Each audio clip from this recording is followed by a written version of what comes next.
without wasting any more time, why don't you tell me right away? We'll just start from the beginning. What do you know about Vlad the Third? What is the truth behind his story? Well, I think possibly the best thing that you can do is ask me about the accusations about my cousin, and I will then answer you. I mean, what do you want to know? Specifically, impaling, blood drinking, what do you want to know? Right, okay. Well, there are a lot of misconceptions about them perpetrated by originally by Bram Stoker in his book or his novel on Dracula. Can I interrupt? And so, tell me. Well, let's start with the whole vampire myth. Well, I know you've done a very intensive study on this. Tell me the roots of this whole vampire myth. Okay. Well, we've got to remember that Bram Stoker was actually a cohort of Arthur Machen, and he was very deeply involved in the mystery schools himself. So, in a sense, he's done what a lot of people have done in the past, which is to bury the pearl of wisdom underneath the mire of misconception, of story, and so on and so on. But, however, if one reads Bram Stoker's Dracula carefully, one will see that there is a story, a vein of truth that comes out of it, which is far deeper than the surface story that Stoker tells. Okay, it's a story of alchemy, of true love, of mysticism, and so on. So, let's put to bed once and for all the idea that Stoker's story was a myth. It is a story on the surface, but deep down, it is actually based on truth. But a far more mystical truth than one would accept looking at the surface story. Okay, so next question. So there's a lot of symbology, then, you would say, in the story that's based on truth. Absolutely, yeah, 100%. And so, well, we know that Vlad III was a member of the Imperial and Rural Dragon Court of Sigismund. Did he learn a lot of mystical rites within that organization, I would assume? Yes, he did. To begin with, his father, Vlad II Dracul, was a ward of the court of King Sigismund, and so therefore Vlad was virtually born and brought up in that mystical tradition. And in order to understand that, you would have to start asking questions about Queen Barbara, Princess Elizabeth, and Emperor Sigismund themselves, and their tutor, and so on. But for the purposes of this conversation, Vlad II was brought up within the court. His son, Vlad III, Dracula, was born in the court, and so therefore they were surrounded by this high alchemical mystical tradition. Well, the court of Sigismund was actually a revival of a court founded in Anjou by your ancestors. Can you tell me about that? Yeah, well, it is not so much founded as dragged kicking and screaming from Scotland. This is a very long story, Mark, my dear brother. The thing is that the Court of the Dragon was brought over by Melusine when she fled from Scotland. What had happened was that her mother, who was the daughter of the Scythian elven king Brud MacBile, this daughter had married a Dalriadan king called Elinus, who didn't actually quite get the point. There's this kind of recurring tradition here that he had broken Scythian taboo and had in fact dishonoured his wife. And the reaction from Melusine was ritual murder. She could not countenance the idea that her father had done such a thing to her mother. So what she did is she bricked him up in a cave in Berenicia in Northumberland, and you will see various references and various rituals associated with that particular part of the country which verify the story that he was actually made, if you like, an anchorite. In any event, she was guilty of ritual murder, and so she fled to Avalon, the Isle of Arran, and took a ship down south to France and hooked up with another Pictish cousin, Rainfroy, and they started the Court of the Dragon in Anjou from that point onwards, which was about 769, I believe. After that, the House of Luxembourg attributed their own descent to my first ancestor in France, and started to say that they were, descended from her and so on. When in fact it has been proved that they had no descent from her at all. Now this is retrospective, and the reason for it is because they wanted to have some kind of legitimate succession for their own dragon court in 1408, and so they changed their descent to include Melusine as the first dragon princess of Anjou. Let's forgive them for that. Now, I'm a cousin of Sigismund anyway, so,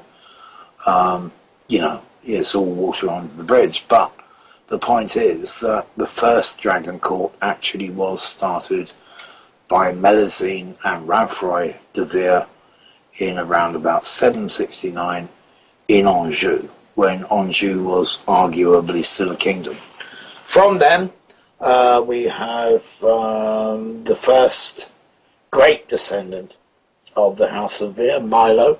He was, as you will find in James Anderson's book, The Royal Founders of Europe, he was the Duke of Angers and the first Count of Anjou. That is something that's got me into a large amount of trouble, which we'll hear about later. I didn't realise, but there you go. You tell the truth, people don't like it. However, so the actual dragon court descends not through the House of Luxembourg, it descends through the House of Vere.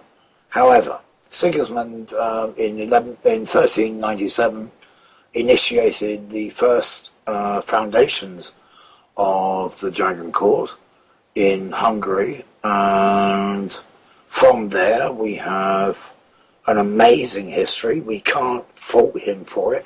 He did a brilliant job. And out of that we have the kings of Denmark, Lithuania, various other places, and of course the guy we're talking about this evening, who is Vlad Dracul and his son Vlad Draculia Tepesh.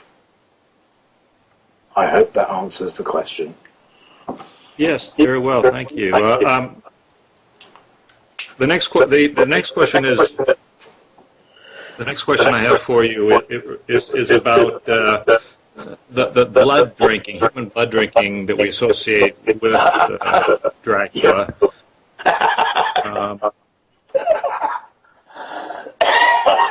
I'm sorry. And isn't that related to some of the rites that were performed within these earlier dragon courts? Basically, let's have a look at the geography of Hungary. It is in basic Scythian territory, okay? the Hungarians are descended from Attila, who we call Attila the Hun, who is descended from the first Anunnaki. He's basically a Scythian. His descendants are Scythians. And the situation that we have here is that Hollywood has confused what we call martial vampirism with alchemical or royal vampirism. Now, if you look at any Hollywood film which has a vampire in it, the vampire will be chomping at the neck of some victim or another. Now, this is not vampirism, okay? This is, if you like, what we call martial vampirism. What used to happen with Scythians in central Western Eurasia, Hungary, in Wales, Scotland, Ireland, Gaul, anywhere you find a Scythian, you will find the practice of drinking the blood of the fallen from the neck. And the reason for that practice was, number one, if it was a brother or a cousin who was dying, and there was no way of saving them, then their kin would gather around them and drink their blood in order to take into themselves the spirit, the memory, the energy, the virtue, and the courage of that fallen compadre. This is totally different from royal vampirism. But, unfortunately, whenever you get a Hollywood film, you will always get some idiot chomping on the neck of somebody else. And that is called that. They think that that is vampirism. It isn't. Right, you carry on and I'll tell you the rest of it. Well, if you could expand on this idea of royal vampirism, what exactly? Yeah, well, in martial vampirism, I mean, if you're in the midst of a horrendous battle, your cousin has fallen and he's dying, and you know you can't save him, and you want to take something of yourself into him, of himself into you, then that's what you do. I mean, the South American tribes do that when they eat the ashes of their own fallen, blah, blah. However, royal vampirism is utterly, utterly different. And it is very secret.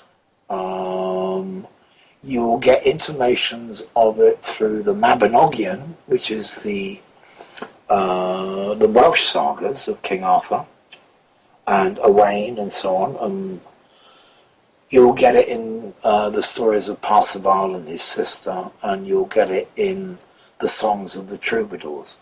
Royal vampirism is never conducted with a human. Never.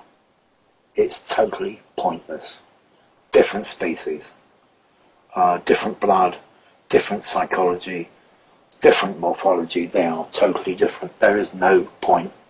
So this idea of vampires predating on human beings is an absolute bloody nonsense. Okay, no vampire worth his salt would drink human blood. It's like something out of Taco Bell or McDonald's, totally and utterly pointless. Nothing there at all. Royal vampirism was practiced between royal people. You would have Grail maidens trained up who would give their own particular sort of blood to both queens, kings, princes and princesses. And the point of that was because that blood within that particular species contained vast amounts of neurotransmitters and hormones that would be the factors that change consciousness. And in that point, everyone fed off everyone else. you'll find this reflected in the story of the songs and the stories of the troubadours in France, in Provençal, in Flanders, and so on, where royal vampirism is seen to be the ultimate dedication, the ultimate expression of divine and true love. So when we're talking about, say, Hollywood, where the vampire is nibbling at the neck of some poor maiden or idiot or whatever, and it's all unwilling and it's all victimization and all that, this is bunkum. It was a tradition that has been carried on for thousands of years. It has been suppressed by the church, suppressed by other authorities and so on. It arose later and emerged in Provence and in Flanders with the troubadours. You have then accompanying that the story of the Holy Grail and the Arthurian sagas and so on. And if don't ever make a mistake about this, this is what Bram Stoker was writing about hundreds of years later. This is the true prerequisite, the true source of what real vampirism is about. And before anyone goes all wobbly and falls off their chair or hides behind their sofa, don't you think we ought to discuss what the word vampire actually is and means? Oh, absolutely, yes. Okay. Right. Do you want to ask the question, or do you want me to carry on with my rant? Well, why don't you go back to the origin of the word? I think that's very fascinating. The origin of the word vampire. Yeah? Right. Right, okay. Vampire is a word that originated in Anatolia, which is now Turkey. I think there's still a region in Turkey called Anatolia. However, Anatolia, before it was Asia Minor, before it was Turkey and so on, was the central meeting point of all the Druid overlords of Eurasia. They would come from Scotland, Wales, Ireland, Galicia, Gaul, Breton, Germany, everywhere, from the Far Eastern countries as well, because there were Druids in China and what is now Afghanistan. There were Druids in India and so on. And the whole lot would all converge on Anatolia every 9 years, I think it was, for what was called the Nemeton, which was the 9-year holy meeting of all the overlords. Okay. Now, what I mean by that is that Druids were dragons. They were the top species. The kings came below them. Sometimes dragon, sometimes human, whatever. But they came below the Druids. Everyone looked to the Druids for their guidance. Everyone obeyed the law of the Druids, which is pretty good because they're damn good laws. So, in Anatolia we have a word, Yuba. It's not a Turkish word, it's a Scythian word which has correlates in German, Russian, Romanian and Latin. Uber, obviously, as the word infers, means overlord. Now, the way it was interpreted in those days, Uber meant witch. And then, by a process of continuation, which we find in Irish is translated as druith or druid. So, a witch was a druid, and a druid was an uber or vampire, an overlord. So, we're not talking about simply the drinking habits of a particular caste of people. We're talking about their social context and their responsibilities within society. The Druids were the ultimate kings of Eurasia, under which were the sub-kings, whom the Catholic Church later elevated. And the Druids were responsible for the guidance of the people. They were responsible for seeing into the future of the people, for the healing of the people. They had a particular responsibility in society that had to be maintained by what you and I now call vampirism, by the ingestion of blood which is enriched with neurotransmitters, with hormones, with chemicals that change the pattern of the way that the brain thinks and sees and perceives, in order that they may function properly for their societies. So vampirism, it wasn't practiced with humans and druids or humans and dragons. It was purely a dragon thing. No dragon would prey on a human because the blood was so rubbish it wasn't worth it. So they did it amongst themselves. They kept within their own caste, and they performed their responsible functions as the guides and leaders of their people. That is royal vampirism. It's a social responsibility. So the royal vampirism was amongst the royals who carried this bloodline, and so these rituals that the royals used to perform, it was what's the menstrual blood? Yeah. Yeah. The thing is, in the Dragon Legacy, you'll see that it isn't actually a ritual. What it is a psychosomatic preparation. The chakra system or the Sephira system, both the same thing, both came from the Scythians. Basically what it is a if you're going to fire up the chakras so you get the whole of the physical system working properly at its optimum rate and state, that is not a ritual. What are you doing? Are you finished? Cousin? Yes, no, I'm here. We were getting some terrible feedback on the show, and I think it's resolved. I don't notice it so much now. Okay, good. Okay, right. Well, the point is that there are no rituals associated with vampirism as such. There are only psychosomatic exercises for the production, the optimum production of hormones within the system. Okay. Right.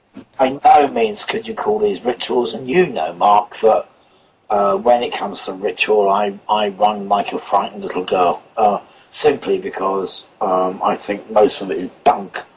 And if it doesn't have a physiological effect on the system, for me personally, it's not worth doing. So we have a situation where the rite of the vampire, which I speak about in the Dragon Legacy, is not a ritual, and not some kind of woody ritual per se. What it is simply a mind over matter exercise where the mind increases the production of neurotransmitters from the various glands within the body in order to create an optimum elixir, if you wish, for consumption by a third party. But the point is, I've got to say, in this situation, is that the whole point of it, sorry, not the whole point, but the way it is conducted is in love. If you want to have a look at it, you can see it in the rites of the Lamia, the rites of Ishtar, the rites of Arachne, and so on. These things, this knowledge is thousands and thousands and thousands of years old, and the only reason we don't know about it now, and the only reason we may find it repulsive, is because the church suppressed it around about 400 AD. They stomped on the whole thing. They usurped the position the rightful position of the druids, the dragons, the dragon kings, queens, princes and princesses and so on. And they replaced it with some kind of, uptight, sexually terrified, moral Jewish load of bunkum that we still suffer from now. If it wasn't for that, then you would probably look at vampirism and go, oh yeah, okay, fair enough, yeah, whatever, let's have another beer. But because it has been excised from human society and human consciousness, instead all we get is the endless rerun of bunkum Hollywood bullshit from people who have no idea what they're talking about. We're getting back to the blood just for a moment, Nick. The contents of the blood also has an effect on, or is related to this characteristic of the vampires sleeping during the day and only coming out during the darkness of night, is it not? Kind of. As I said, we get a lot of this from Bram Stoker. And in Bram Stoker's work, you will find an awful lot of alchemical truth. The reason that Bram Stoker said that the Dracula only came out at night was quite simple. The retina, when hit by sunlight, the retina takes that energy back into the pineal gland and so on, and produces serotonin, which is a very active neurotransmitter, keeps us bubbly, keeps us going, and so on and so on. However, if you are you see the whole point of vampirism is leadership. Okay, you have to have somebody who has an edge on what is going on in life. And this edge is partly produced by melatonin. And melatonin is the neurotransmitter that is produced mostly at night time.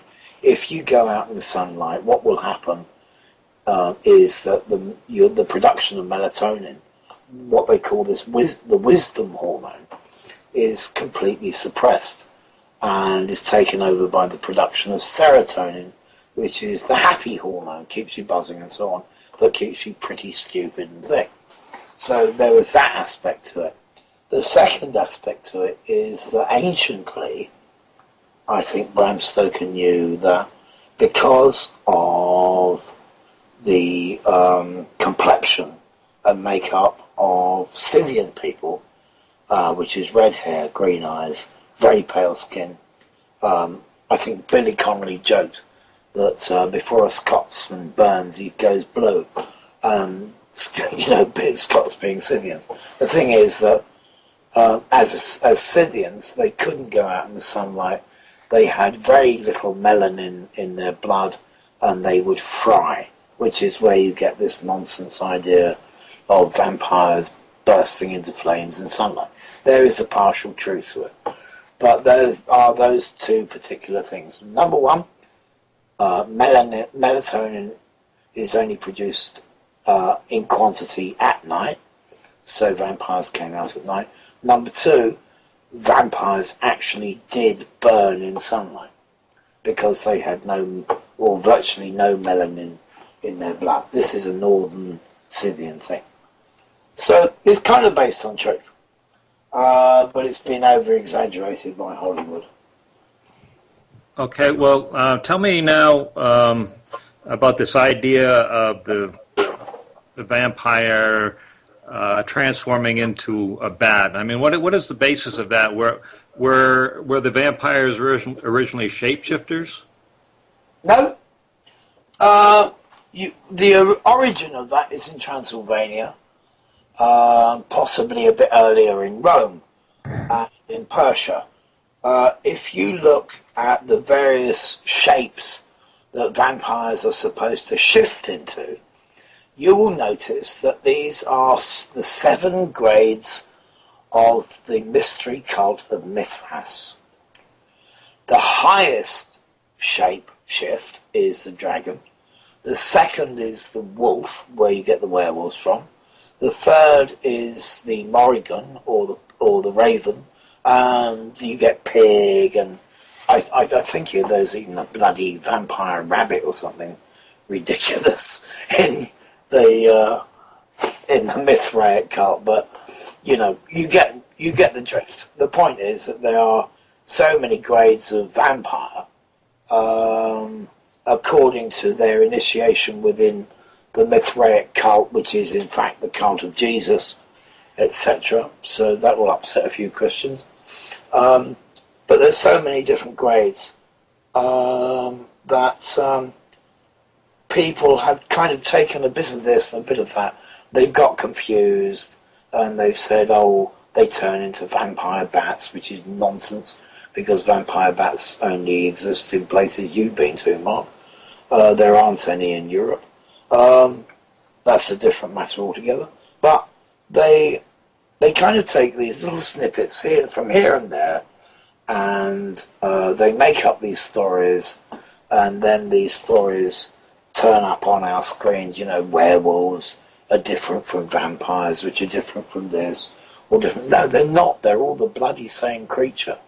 And what they are is simply Scythian high kings or king tribes who have certain totem animals, and everyone knows about totem animals, or they have certain grades within the mystery schools of Mithras or of Jesus, same thing, or of Pan or Dionysus or whatever, all the same thing. These are grades within mystery schools. Sorry to ramble, but it's been a long day. No, that's fascinating, Nick. Well, if studying your books, you take back the vampire tradition back to the Anunnaki, and that the Anunnaki created these lineages of rulers who were associated with vampirism. So could you say then that the Anunnakis, from one perspective, were the original vampires? I'm not quite sure about that. The thing is, I have a kind of a kind of a comedy scenario about the Anunnaki, but you know, I can't really take them too seriously reading their histories. You know, and I'm kind of allergic to New Age twits, you know, harking back to times when, you know, nostalgia really was nostalgia, and there were great gods and everything was lovely, blah, blah, blah. It's a load of crap. The point is that the Anunnaki were probably just as confused as we are. Probably just as frustrated and annoyed, and you can see that through their writings. They were humanoids. I'm not quite sure. I wouldn't want to say that they were pure vampires in anything but the strictest etymology of the word vampire, which is overlord. Yes, they were certainly that. There is certain evidence that they held rituals before they went to Sumeria, when they were living actually in Tartaria, which is in Transylvania. There are certain evidences which say they did practice vampirism amongst themselves. But what I think is that once they crossbred with the Elder and produced the likes of Cain and of Adam and so on, it was at that point that vampirism became necessary as a practice, as a royal mystical rite. It became necessary because what you have then is a situation where the Anunnaki haven't got a clue what the monkeys are saying. The monkeys haven't got a clue what the Anunnaki are saying. They're trying to live together and trying to get on with stuff, but nothing is happening.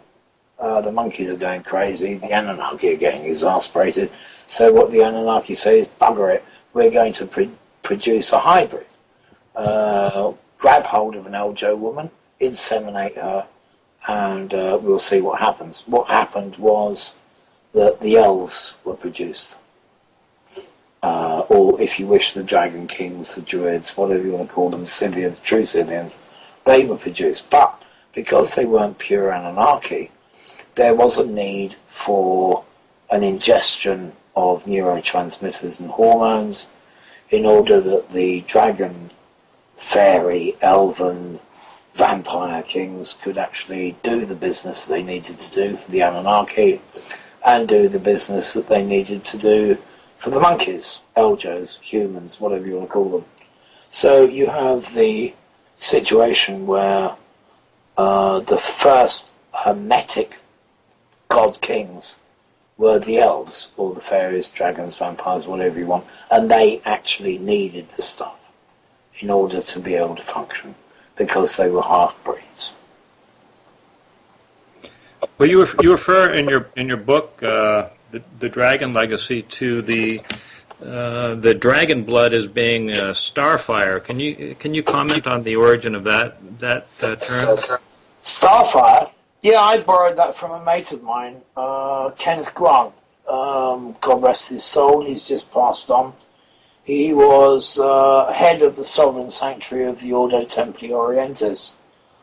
And I was, we were discussing things back in the early 90s and so on.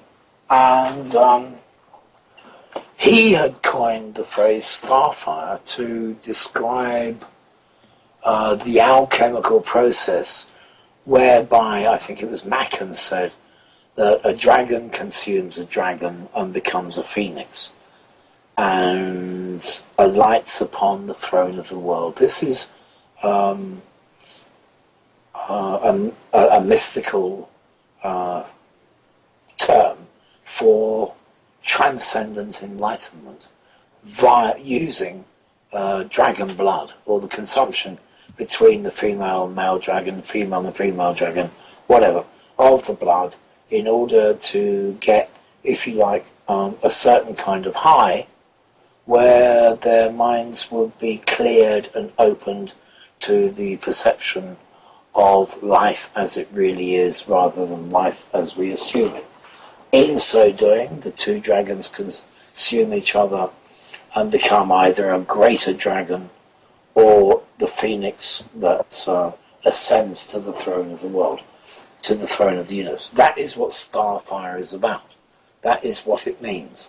It's that otherworldly energy that infuses the body and the mind to a sufficient extent where it has the capacity to see clearly. And if anybody knows anything about the process of transcendence, it needs a hell of a lot of energy to do it, because the brain works in such a way to exhaust us with all the blockages, with all the brick walls we have, with all the doors that we close within our psyches to prevent us seeing what we truly are. That takes a lot of energy. So starfire is, in a sense, an encapsulation of the energy that is required to see clearly, to be rid of the doors, rid of the brick walls, rid of the psychoses, rid of, the neurosis and everything, just to wipe all that away and see things as they really are. That is starfire. Does that make sense? Absolutely. Well, in your Imperial and World Dragon Court that you've modernized and essentially revived in the modern era, you are attracting as membership those people that have the dragon blood by virtue of their genealogy, by virtue of DNA testing. Now, tell me, what does it mean for someone in this day and age to carry the dragon blood? What characteristics do they reveal? a lovely woman in Hayward's Heath once. We were discussing something like this. Her name was Olivia, and we were talking about the Gaelic peoples, the Scythian peoples, the dragons, and she said basically they have an extra sandwich in their picnic basket. By that, what is meant is that there's just a little something about them which is more capable of seeing reality than other people, all right? And they just need a little bit of a kickstart to get them going in order to individuate themselves, become whole people, and become valuable members of society. That's it. Well, I'm curious. I mean, I have a sense, of course, myself, why you have revived the Dragon Court. What do you see as being the ultimate goal of reviving this Dragon Court at this time in history? My point of view is that if there has to be a point of view, then it has to be the dissemination of true values, based not on inculcated laws or anything, but based on the transformation of the individual. You see, because every individual that goes through the Starfire process, whether you consider that to be vampire or Hindu or Buddhist or whatever you want to call it, it's all the same process. They go through this fantastically transforming process. They realize themselves what and who they are, what their position in the universe is, who they are in the universe, and that completely transforms their way of life. It transforms the way they look at things. Let's put it into Christian terms from our dear Lord Jesus Christ.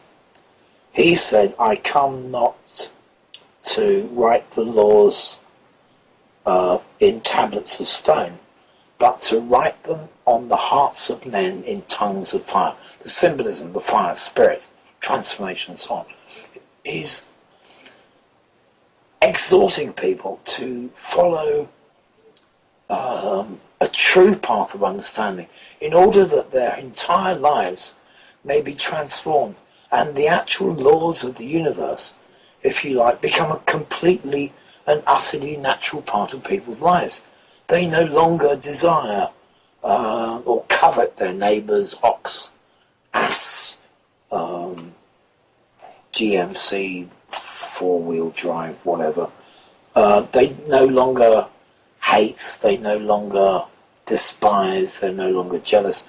They are in touch with the whole universe. They are one with the universe. That is the whole point of it. If you want, I have been a Gnostic Christian for many, many years, and we'll talk about the bullshit that's gone on about me recently. But the point is, I've been a Christian for many, many years. I translate Christian teaching. I can see it in Buddhism, I can see it in Kabbalah, I can see it very much in Islam, in Sufi, and in the Vedas and so on. The message is always basically the same, which is be at one with life. Transform your life by a clear perception of what truly is going on in you and in everything else, because everything else is you as well. There is no division. There is only the oneness and the beauty of life. That is vampirism.